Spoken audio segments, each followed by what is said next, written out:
U-Valley Radio rocks your concert station. Don't forget Trixter in concert this weekend, Houston and Dallas. I've got all the details coming up here real soon. You just heard Road of a Thousand Dreams, one you don't hear too often, but man, I'm telling you what, it is great to have these guys back on the road and here to tell me all about what's going on this weekend, Houston and in Dallas. We can get caught up on whatever else we can. From Trixter, the one and only Steve Brown. What's up, buddy? Hey, how you guys doing? Everybody out there in rock radio land, great to be back. And got to tell you, PJ Farley and myself, we are so excited to be coming back to Texas. It's been way too long. Friday night at the Warehouse Live in Houston, and then Saturday night, the Granada Theater in Dallas, Texas.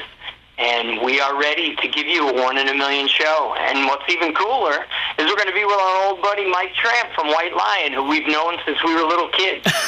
I saw that photo on Facebook you guys posted up there, man. That is classic.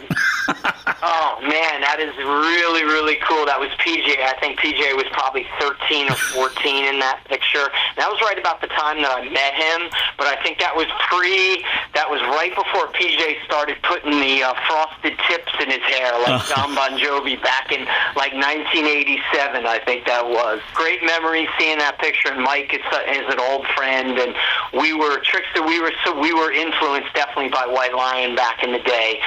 Vito was always one of my favorite guitar players, and we used to go. I remember back when they used to play at Lemoore in Brooklyn, I used to go to their sound checks early just to hang out with Vito and talk about guitars and Marshall amps. He always used to say to me, "Hey, kid, if you got any Marshall amps you want to sell me, just bring them by." That's awesome. Hey, you know, and Vito, I mean, he kind of just dropped off the face of the earth, right? Do you have the inside scoop on where's Vito Bratta? Well, I mean, I think it's, everybody, knows. He's done some interviews with Eddie Trunk, and he did a couple Guitar World interviews. Honestly, man, he just stays. He lives in Staten Island, New York, and I think he lives in his childhood home, and he takes care of his. I believe his mom is still alive. So you got to give him props for that, taking care of his family. And I think Vito just got tired of the music business.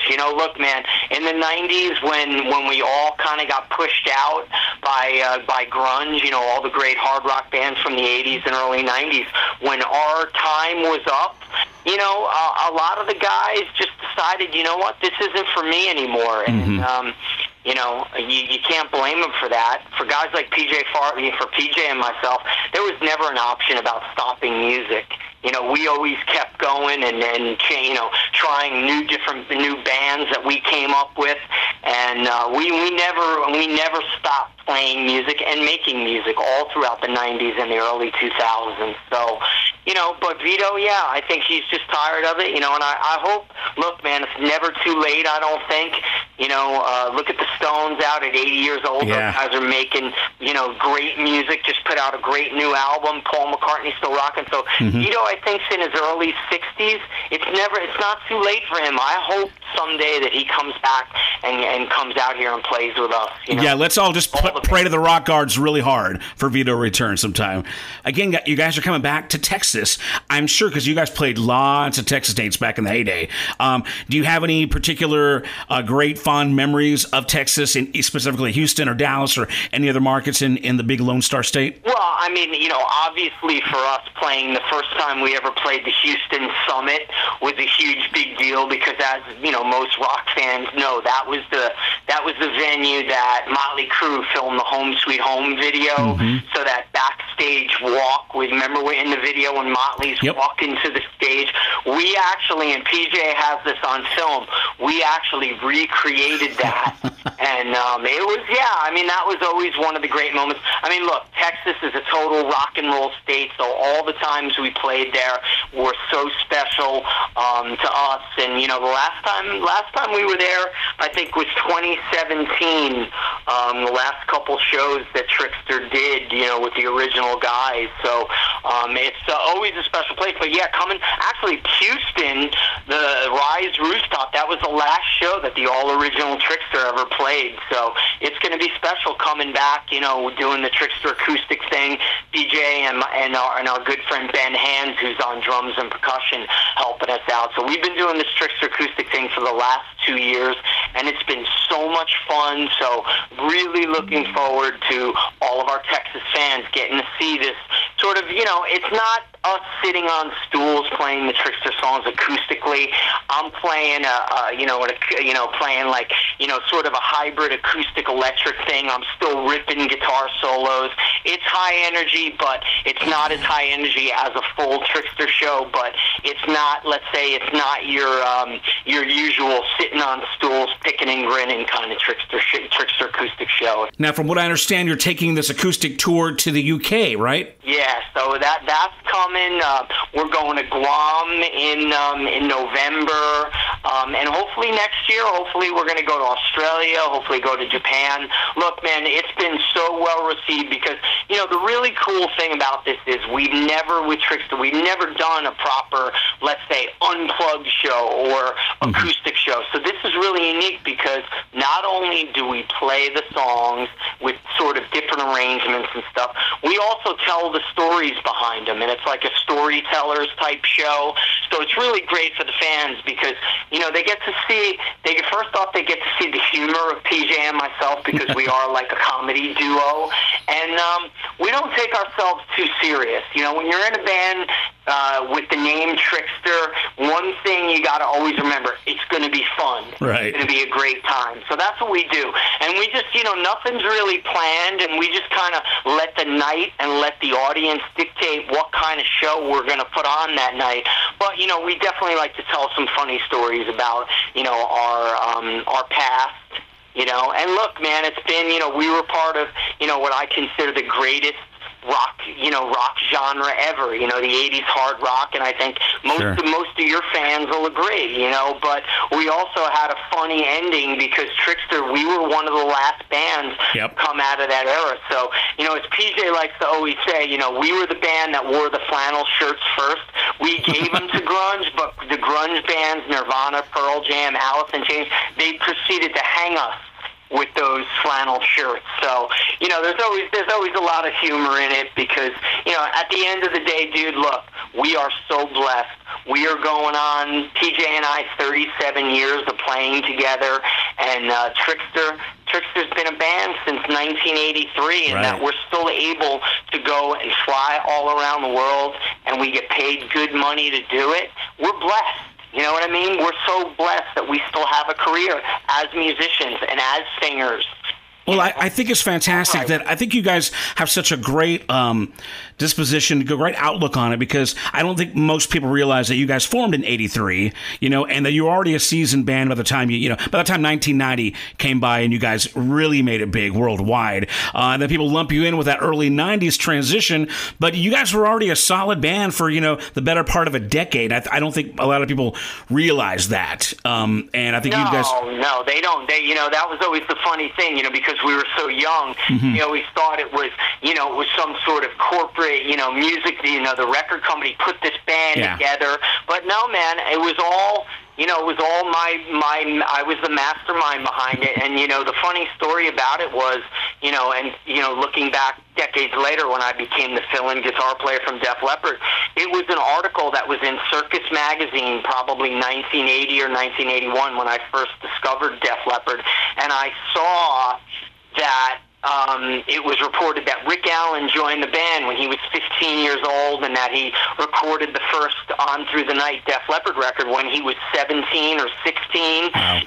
And I was like, that's going to be my in. I'm going to start. I'm going to beat Rick Allen and beat Def Leppard to the punch. My band is going to be the youngest band ever.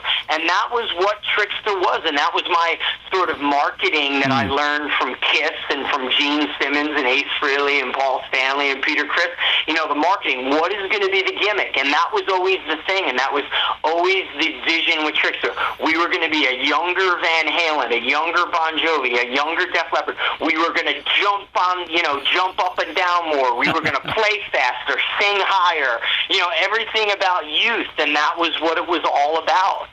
you know, and you know, funny how things worked out that, you know, 25 years later I became the Def Leppard backup guitar player. But, you know, the real inspiration behind, you know, besides Kiss and Van Halen, Def Leppard was the inspiration for all of that. Fantastic. Well, man, you know, while we're at it, why don't you, any other awesome career highlights that maybe our fans don't know that you or your bandmates have done, that just some aside stuff? I mean, look, man, all I can tell you, again, our whole life and our whole career has been a highlight, because I've said it numerous times, and I mean it from the bottom of my heart, and I think TJ believes the same way.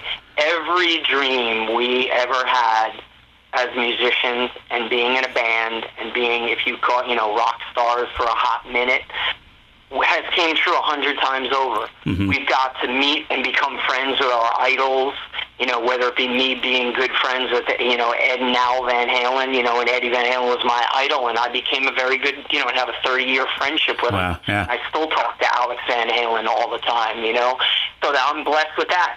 And then, you know, Kiss was the first band that I ever heard when I was a little kid in 1978, Rock and Roll Over. That record completely changed my life. That was the record that made me want to take guitar lessons, made me want to write songs, and made me want to become a rock star. And now, for the better part of the last year, I've been co-producing and co-writing the latest Ace Frehley solo album. Wow. I mean, talk about dreams coming true, man. I mean, you know, it doesn't get much better than that, you know, and it's just so exciting. And look, you know, at 53 years old, and PJ and I, we laugh about this all the time.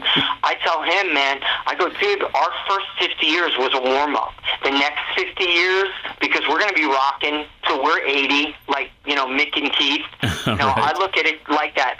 This is, you know, the first 50 years was a warm-up. The next 50 years, this is when it's really going to get real, and things are just, you know, getting better and better for us. Whoa, man, I envy your energy, man. I love it. Thanks, man. You know, look, again, I'm just having the time of my life, and, you know, the other cool thing for me is that I'm, you know, 4.5 years sober, so I was living the rock and roll all night, party every day lifestyle for a long, long time, and I finally got sober, and it has been the most incredible thing, because I have that energy like I was a 13-year-old again, and it's, you know, given me that much more of a reason to make the next 50 years of my life the best they ever were. So, you know, again, brother, we're just so happy to be here, and again, coming back to Texas, we have so many friends and great fans there, and we love the pulse of all the cities, we love the food, we love, you know, we love everything about it and the attitude, so we're really looking forward to these shows.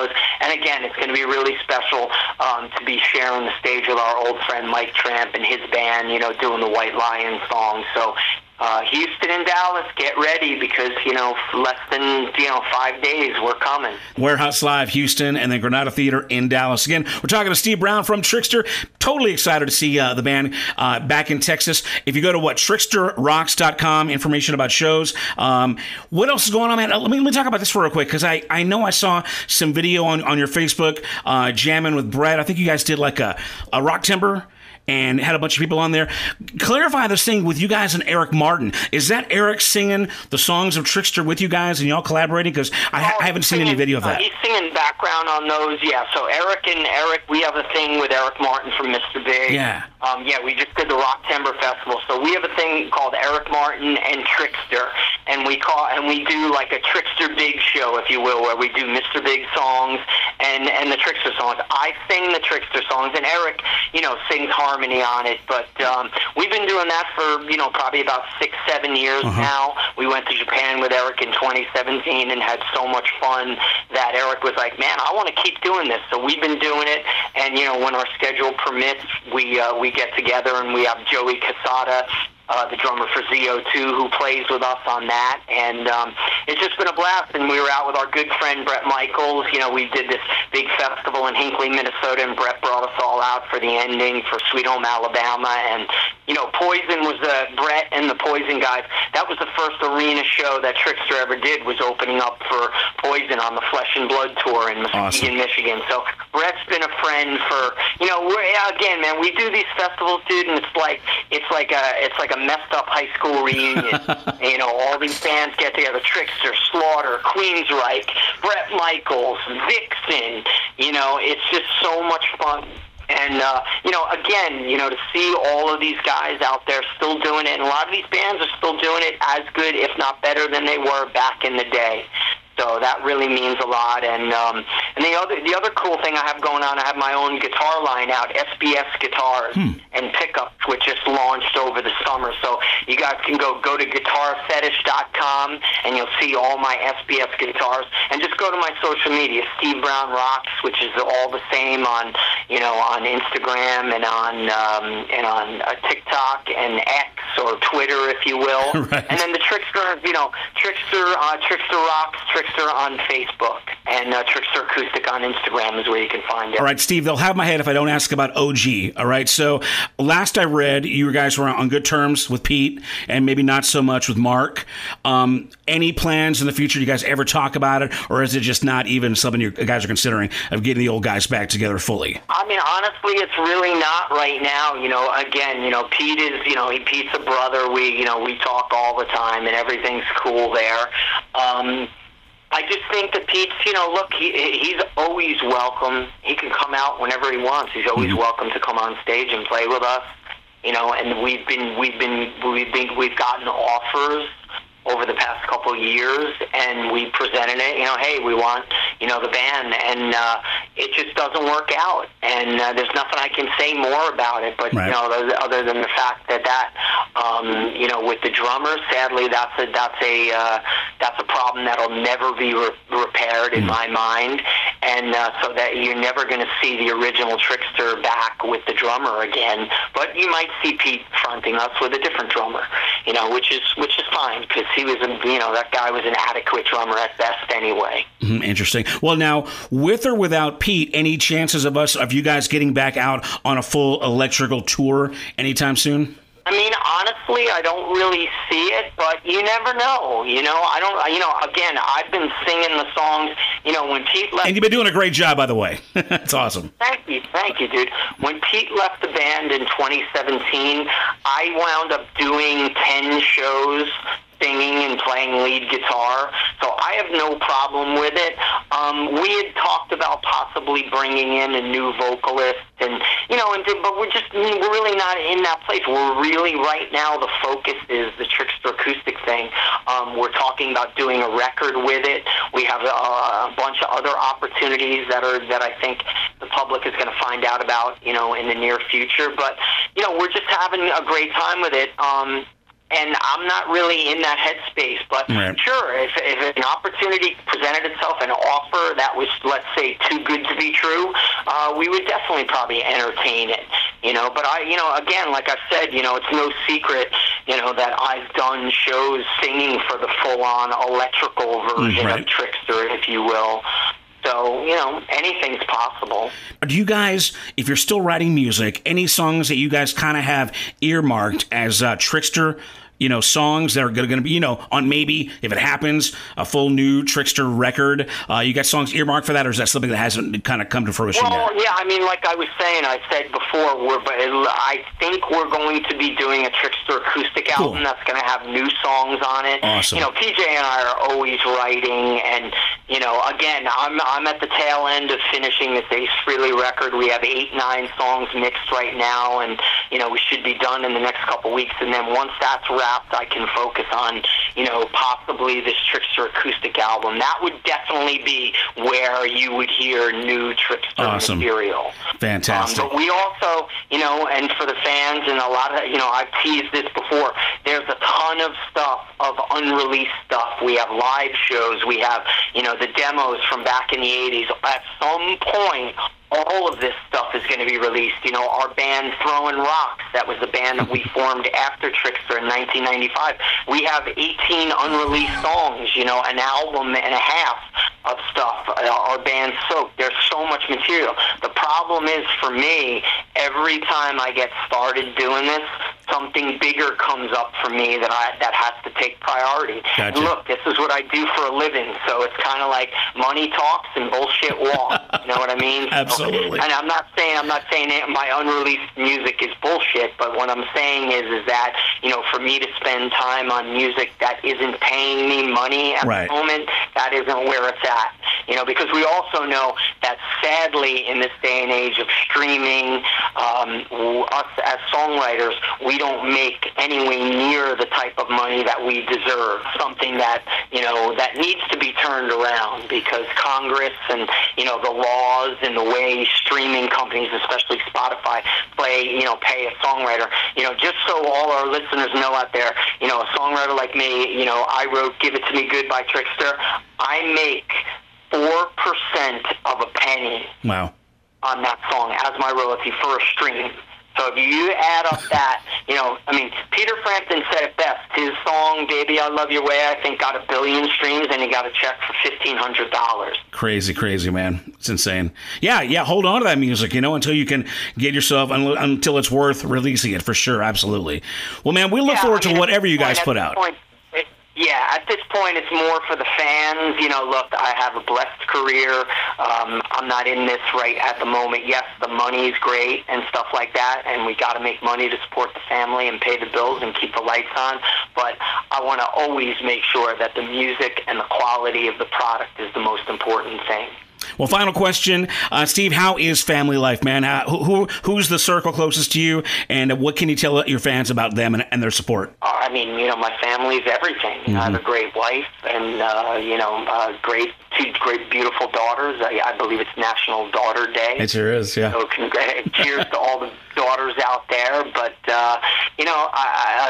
I've lived an incredible life. Both my parents, they're 88 years old, live, you know, in the town of Paramus, New Jersey. That's where I grew up in, and they're still doing great. And, they were the ones who took me to my first guitar lessons back in 1978. So, you know, everything is great, man. PJ as well. You know, he's got the 2 beautiful daughters, great wife, and so we're blessed. Healthy, happy, and still somewhat pretty. You know what I mean? What a way to wrap it up, man.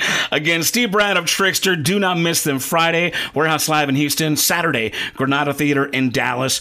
Go to either or both shows if you can. Again, TrixterRocks.com is the website. And Steve, what was your personal page again? Your website? You just go to Steve Brown Rocks on Instagram, TikTok, and Twitter. Steve Brown Rocks, man. Well, Steve, thank you so much for spending a few minutes with us, man. We're so excited to see you this weekend in Dallas and Houston, Texas. All right. We'll see you soon, Houston. We can't wait. Texas, Dallas, gonna rock. See ya.